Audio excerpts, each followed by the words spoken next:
A massive cleanup continues in Gilmer County after violent storms roared across North Georgia last night and early this morning. Strong winds and torrential downpours knocked the power out for thousands in the county, leaving a trail of destruction. And that's where Fox 5's Rob DiRienzo has been tracking the damage. Schools were closed today throughout Gilmer County, and they'll be closed again tomorrow. The good news is that power is back on for a lot of people who lost it, but as you can see behind me, there is a lot of cleanup to do.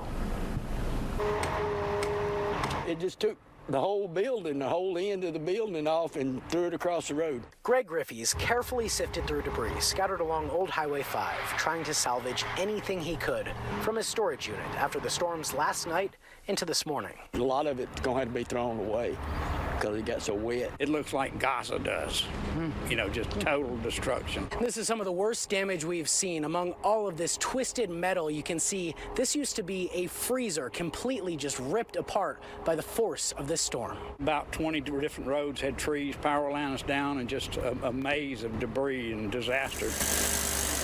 Georgia power crews spent their day in cherry pickers trying to get the power lines fixed and electricity back on to some 5,000 customers. This building kept equipment to fight forest fires, now destroyed. Residents tell us during the tornado warning, they could feel the storm just batter them. The worst rain I've ever seen even beats the rains of the monsoons in Vietnam, you know, just horrific.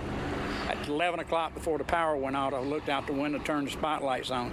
I couldn't even see the end of my driveway. Miraculously, we haven't heard of anyone who was hurt from the storm here in Georgia. At least 3 people have died in Tennessee and North Carolina from the same system. Griffey says he's just counting his blessings. His losses were just material. That's the way it goes sometimes. And, you know, I didn't have insurance on it, but, you know, except for a few things, most of it I can do without. And again, all Gilmer County schools will be closed tomorrow as the cleanup continues and people try to get their power back on and their lives back in order. For the latest information on school closings, head on over to our website, fox5atlanta.com. In Ellijay, Rob DiRienzo, Fox 5 News. Amazingly resilient attitude there, Rob. Thanks.